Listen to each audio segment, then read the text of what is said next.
What is good, folks? So I am going to make this video to talk again about. I'm actually going to bring up my grandmother again and get to my uncle because I did not do it in the last video. I realized I went on some other topics, but so breaking it down. Okay, my grandma had a twin sister. Mom and dad, twin sister. She had 3 brothers and then 2 other sisters. So I'm gonna try to remember this again and try to make it more clear. My grandmother had her twin sister. Okay, let me start all over again. It's my grandmother, her twin sister, Mary,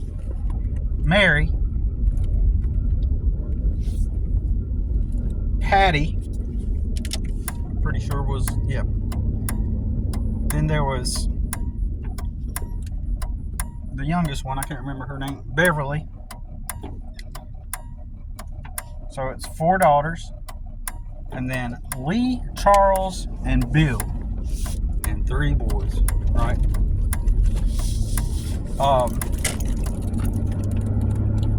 None of them have endured any kind of hardship to my knowledge,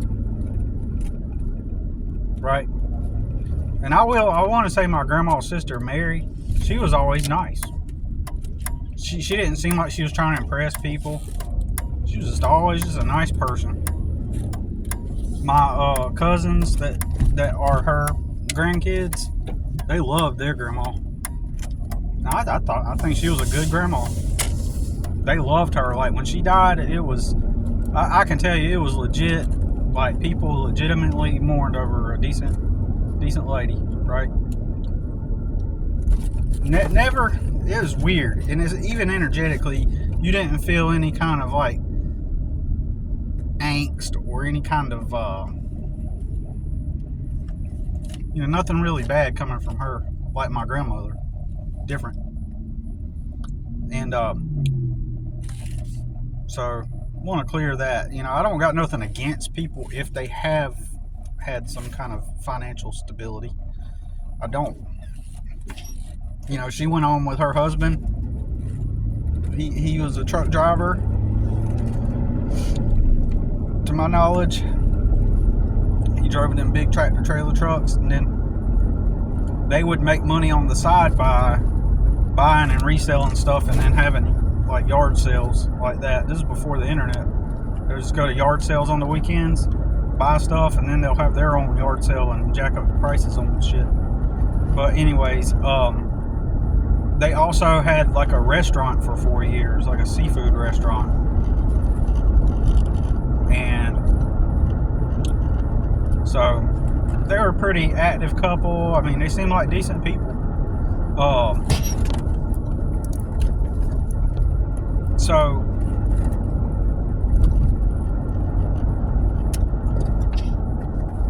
the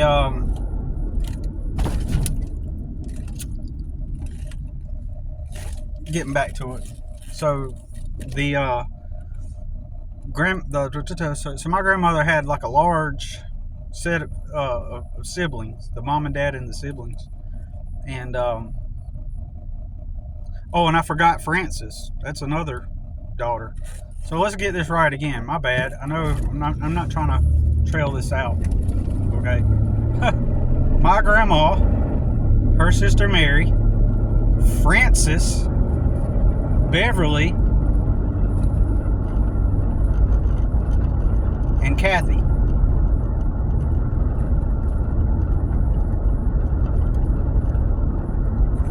Actually, no.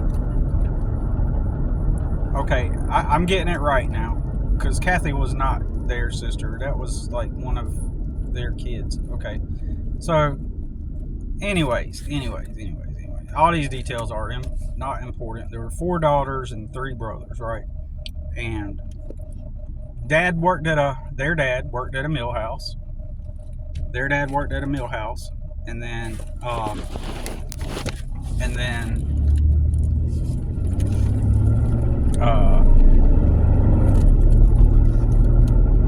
don't know. I guess the mom stayed home. I don't know if she worked. I heard that she worked somewhere, it seems like. But my guess is they were too busy raising kids to get in any trouble, if that was what they were, you know.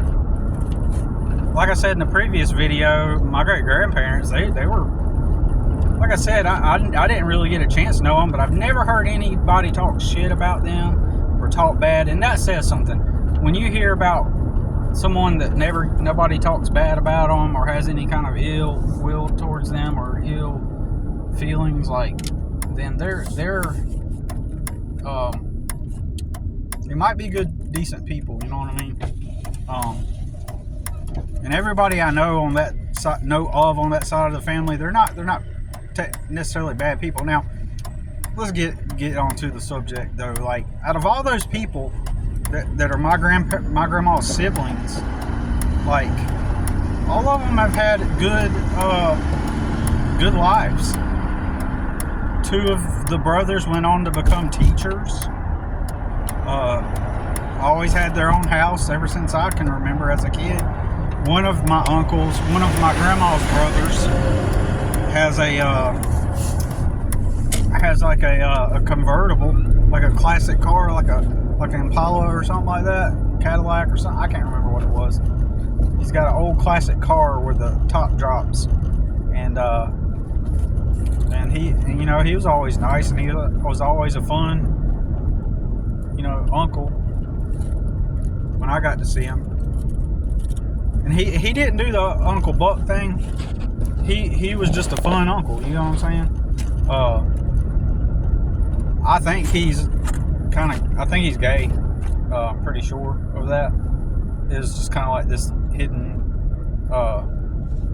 like, unspoken thing. And nobody's ever directly come out and said it, but I think he was gay. And I think also the other uncle that was a teacher, he was a language, he was an art teacher. Okay, the first one was an art teacher. The second one was a language teacher. But he died years ago. All right. So these people lived pretty decent lives, right? These people lived like normal lives. Literally, my family particularly was the odd ones, right? The ones that we were the trash of this. I mean, we're talking about like a couple hundred people in the family, right? Or at least 100. Okay, let me think about it. Like, get my head straight. At those gatherings that we did every year, there was probably about 100 people, and we were the trash. And then some of the family members made it known that we were the trash through indirect commentary, or just treating us a certain way, or treating us like we were inept. But not everybody. You know, there were people that were always nice, and that's probably has to do with the fact that our relationships did not extend beyond family gatherings. Like, literally, the only time I ever seen them was at family gatherings. The only time I ever seen these people was at Easter, Mother's Day, Father's Day, and Christmas. Because during Thanksgiving, everybody kind of would have Thanksgiving with their own more neutral, centered family. Like, so for example, my grandma would have Thanksgiving, and all of her kids and the grandkids would come over for Thanksgiving, like that. But we were like the lowest on the totem pole. Trailer park trash, motherfucker. And so getting on to the point, I know I keep saying that, right? My grandma, she was, how come all of the family did well? If she had it so poor, and she had to look through the walls of. Is it because they all went out and they just worked hard? They were like, shit, we're in such poverty that we, you know, we got to start from the bottom. You know, we're starting from the bottom. I just don't think so. I think my grandmother had a foundation to start from. I think she probably got to live with her mom and dad and save her money until she was ready to move out on her own. All the evidence lines up to show that she had help, but she tries to make it sound like she started at some horrible piss and sludge bottom, and technically that's where I started from, right?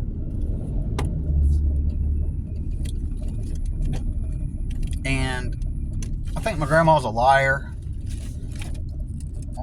As far as my grandpa, he was her husband, her last husband, which I knew as my grandpa. I mean, it's just really easy to say that he come from a relatively privileged background. His brother's a millionaire in the 90s, and so I'm going to guess they were upper middle class people, and so he just kind of got to transition over and integrate into the world. He was a very tall person. He was really tall and very talkative and tall and social and loud, had a booming voice. And he's one of those people that could just get away with shit. You know what I mean? Like, if he wanted to. So, like, he had all these connections and all these little, like he had guys that he would hire to come over and do work on his house or this and that kind of thing, work on his vehicles. Like, he was networked. He could just, it wasn't like he had to go to the mechanic shop and wait. Okay, put my car's at the mechanics.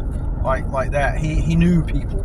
Like, hey, you know, I'm hitting this old boy up and he's going to get that shit worked on. Stuff like that. Like, so social, had a vast network. Especially, think about it, you're a building inspector. You're going to be meeting all kinds of different contractors and different people. And plus, you've got the optics that you're this county inspector, you know. Ooh, the county inspector. Right, that really gives you a lot of social clout, right? So,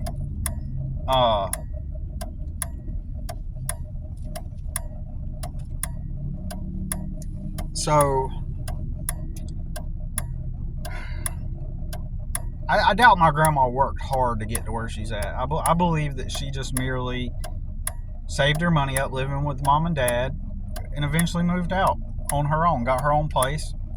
I mean, it was that simple. Really simple. But just like most people, they try to make their story out to be like it was this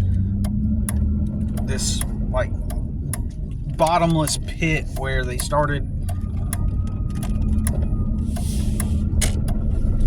in some kind of, I don't know if you heard that whistle, but I just passed a Cybertruck. I don't know if it was that Cybertruck, but anyways, my bad. Yeah, but did my grandmother work hard?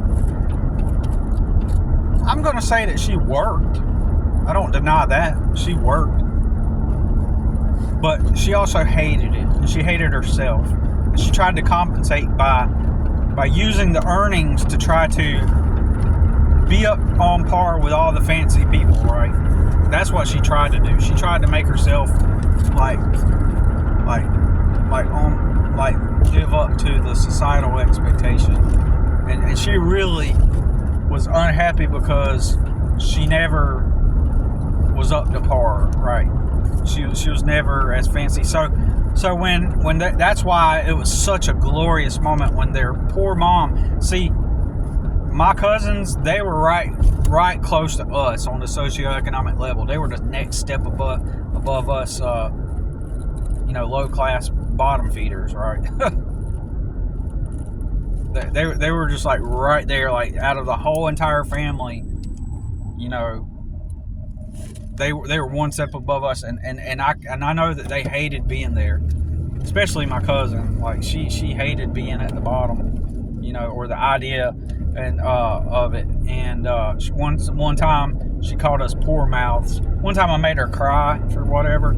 she tried to like diss a story that I wrote, and I said something mean to her to make her cry as a teenager, you know, or yeah, and then she just proceeded to call us poor mouths, and but like we mentioned in the other video, they got lucky because their mom married a guy that had a business. So us poor mouths, you know, that took them out of that low social status and into a higher echelon, like overnight, virtually overnight, right?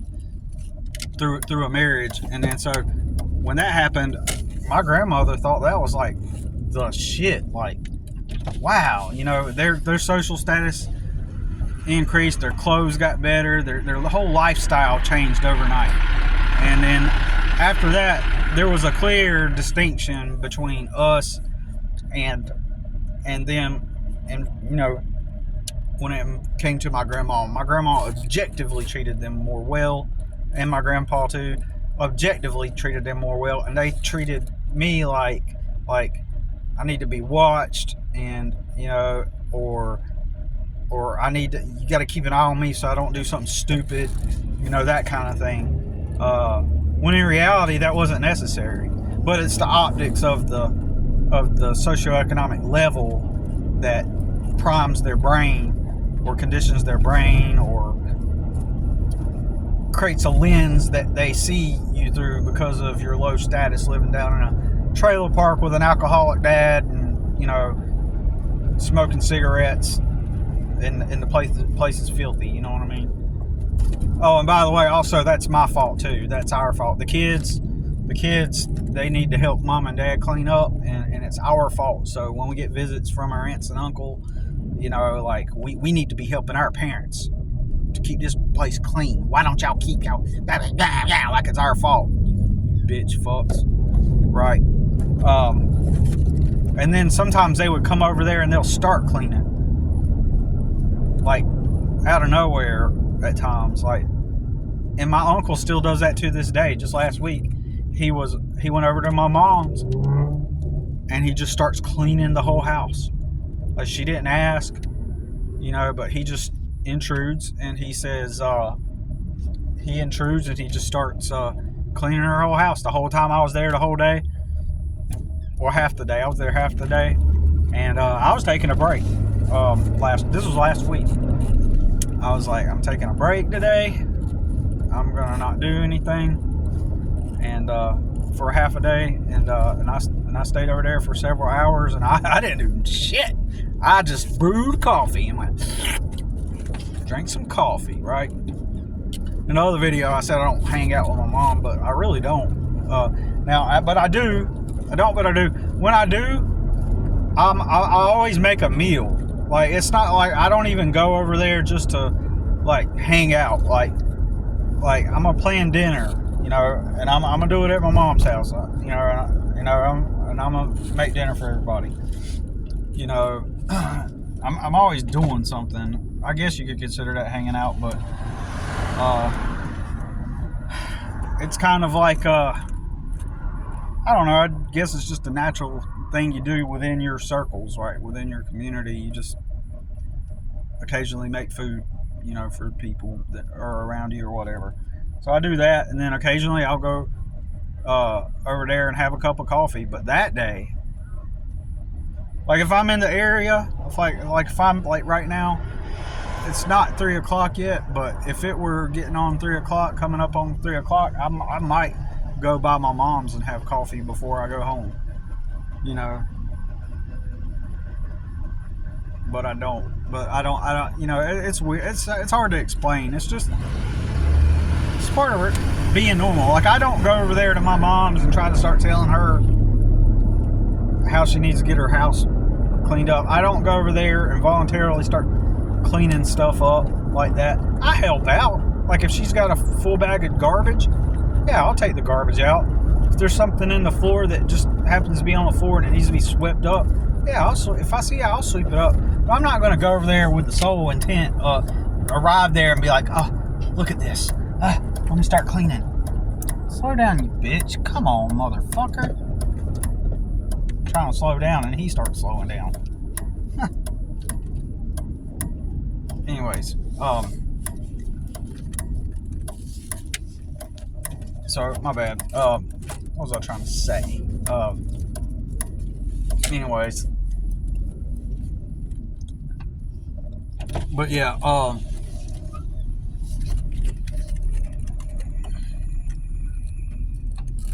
on days that it rains, right, like it's gonna rain tomorrow, I'll go over to my mom's. And my mom's been helping me with laundry for the past 6 months or so. This has been highly helpful. Because laundry takes you hours. It consumes so much of your time, right? When you go to laundromat. Had to stop the video for a moment to go to the ATM. My bad. So I forgot what I was talking about, but yeah, I do know what I was talking about. My mom, and when I go over there and shit. Good segue into my uncle. My uncle was treated like shit when she got married to my grandpa, her last husband. And that's not my real grandpa. That's not my real DNA grandpa, but I grew up around him when I was born. You know, he was there, and I knew him all my life. And then, so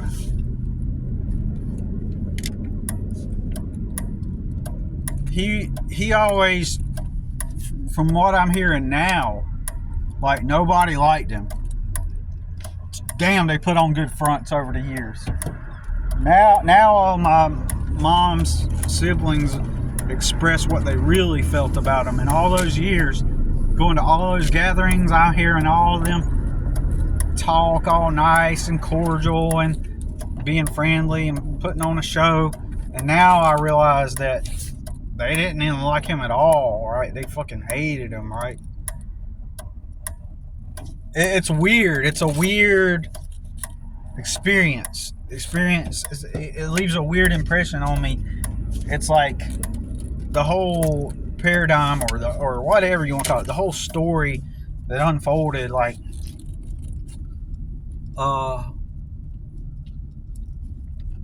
the whole story that unfolded, it's like it seemed like that they were good with him, like, to some extent, but it never was that way. I never thought about it or anything, right? It's weird, but yeah, sure enough, he was despised and loathed, right? So kind of odd, right?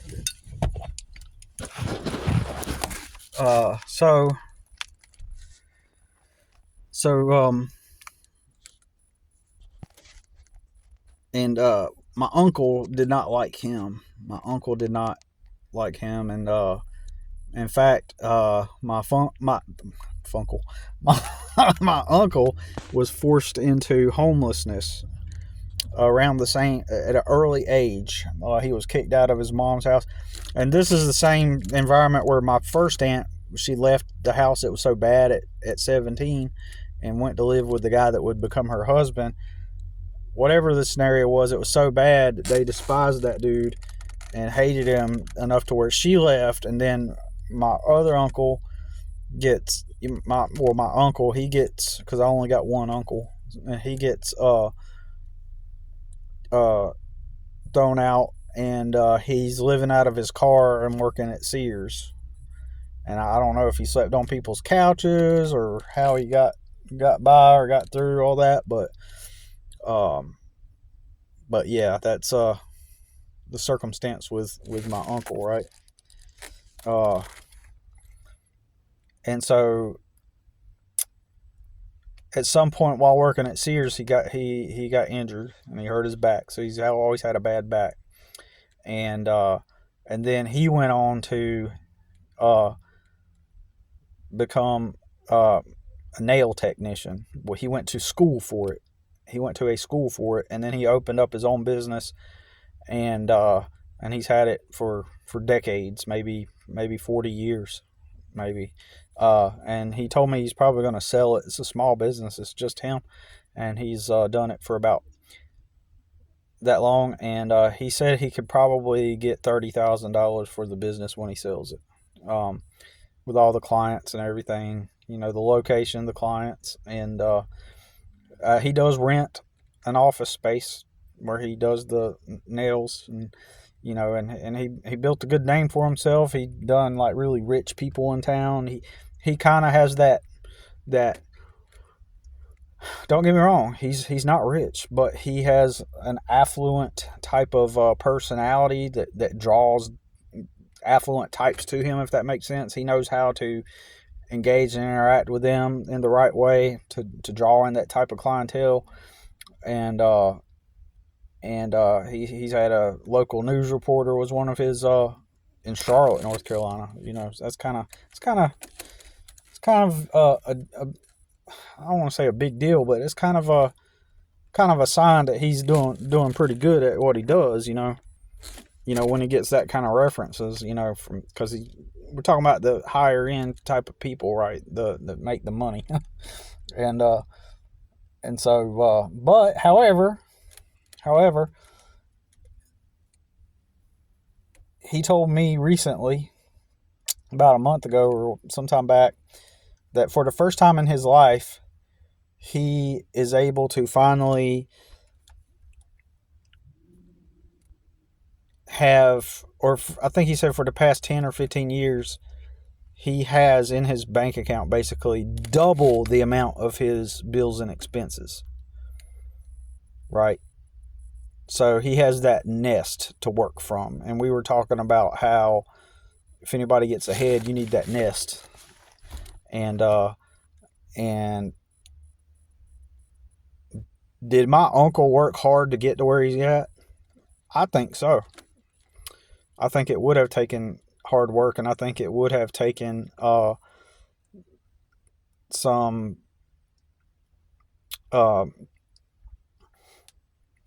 don't know the details. Did he get lucky? I'm sure he got lucky. I'm sure there were times he got lucky. He's always had an apartment. He's always had a place to live, ever since I've known him. So he did have to go through the homeless stint and live out of his car. So there's that. I'm sure there were lucky times or lack of bad luck. And it was just him. And I already know what some of you are thinking, that maybe I'm just biased because he started a business, right? I don't think so, because I know what it's like to do a business versus being employed by someone else, and I can overlay my experience onto his, which are highly similar.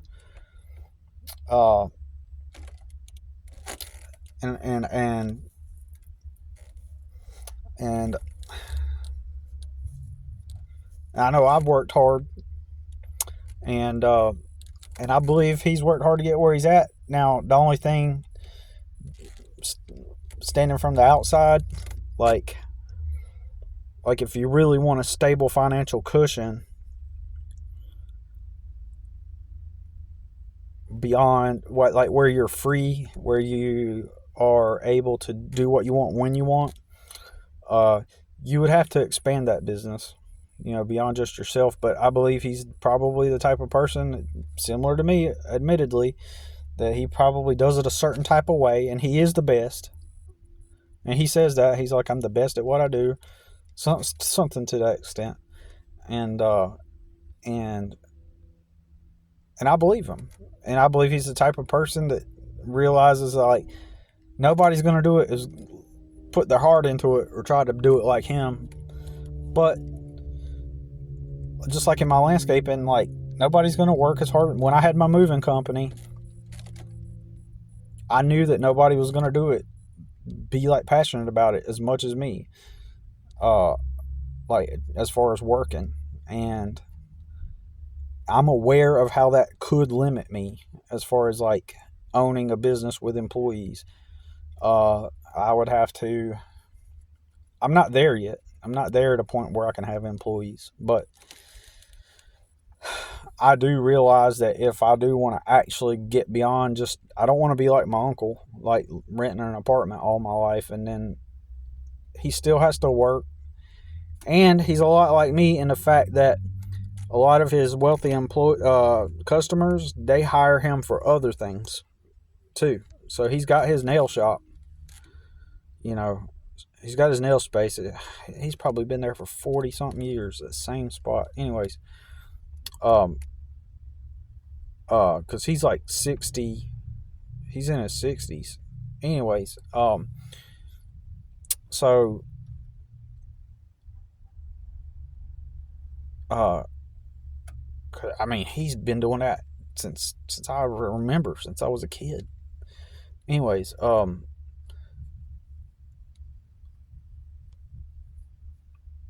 was I going to say? Oh yeah, his affluent customers and wealthy customers, he goes over to their house and pet sits for all of them, or not, or many of them, and does other things for people for extra income. But these are regulars that he gets regularly. So, which is similar to what I do. You know, like I have multiple customers where I just run errands, do these different things and stuff for different people on top of doing the landscaping. So that's like your extra bonus money is, and you know, comes from like all these little extra things and that you could do, and you just got to build your clients up. So I know what I've experienced. I remember what it's like working for other people for a combined 20 years, 5 of those years in restaurants. And so, yeah, so based on my personal experience, I think he did work hard to get there. And, but I wonder if he would be the type who would be willing to admit along the way times that he got lucky. You know, somehow you had to generate enough money. You know, where did you stay in your car in the 80s, right? You know, how long did it take to, save enough money to get your own place? Did you get your own place first, or did you? I'm gonna ask him this. He's a source for. He has these weird quirks that are dysfunctional, in my opinion. But I ought to ask him, like, what specifically what happened, because in the specifics is where you find the truth in everybody's story. The specifics of what happened, and it erases everyone's belief that just the simple thing about hard work pays off. Like in his instance, like, or I mean, what was I trying to say? Like you just gotta base it off of each specific situation. You don't base it off of you don't base your opinions based on seeing through the lens of these platitudes like hard work pays off, because there are tons of people where hard work never paid off. And sometimes it's a combination of luck and hard work. And the people that have things and have material gain doesn't mean that they didn't work hard. How much of it was luck though too, combined. All the variables are all mixed. It's a soup. So anyways, that's all I got to say about it for now. And headed into the store to run some errands and stuff. And so we'll talk to you in the next one.